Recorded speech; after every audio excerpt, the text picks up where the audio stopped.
Good morning, good afternoon or good evening, wherever you might be.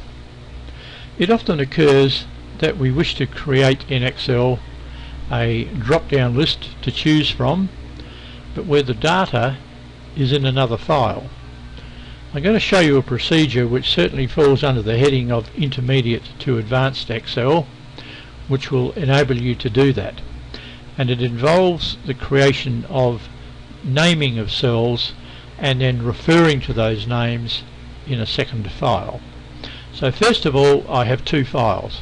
One called data file here, obviously your file may well have another name, and a second file which is the file that I've called drop down list file, which will contain the drop arrow so that I can choose from those names in the data file.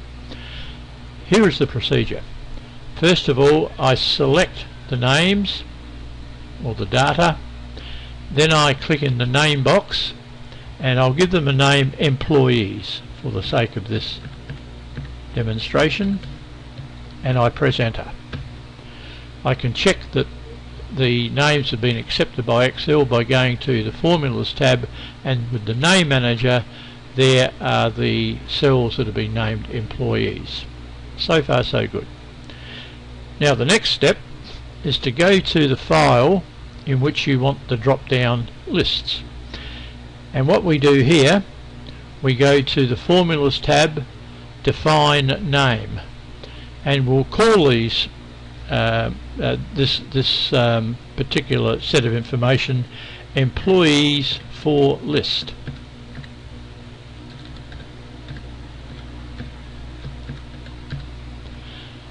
The scope will be the file, and it will refer to equals data file, which was the name of the other file, .xlsx, followed by an exclamation mark, followed by the word employees, which was the name I gave those cells in the data file.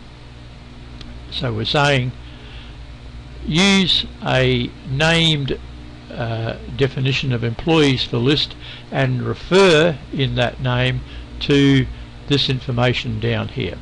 Now I'll click OK. Now I can go to the Data tab, and in Data Validation I will allow a list, and Excel says, what is the source of the list? Well, the source of the list is equal employees for list, and when I click OK, there I see the drop arrow, and if I click on there, then I can choose whatever name that I want to choose. Had I dragged down through other cells, then I could have applied the drop arrow to those other cells before I applied the rule to look in employees for list. Let's do that and we'll see how we go.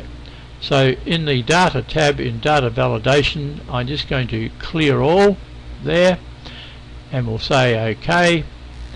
We'll delete Mary Smith, and this time I want the drop down to appear in, we'll say, the first 10 cells, so that I can choose any of the data from the other file in a drop down list.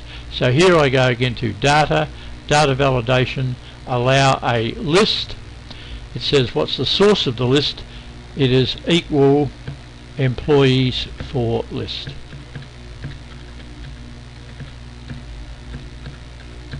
And when I click OK, there's my drop arrow. I can choose there, I can choose there, etc., etc.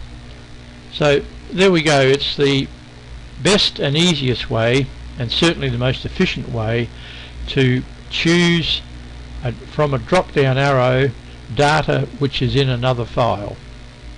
Thank you so much for watching. Don't forget to subscribe, and we love likes and comments, of course, and we'll see you next time. Bye for now.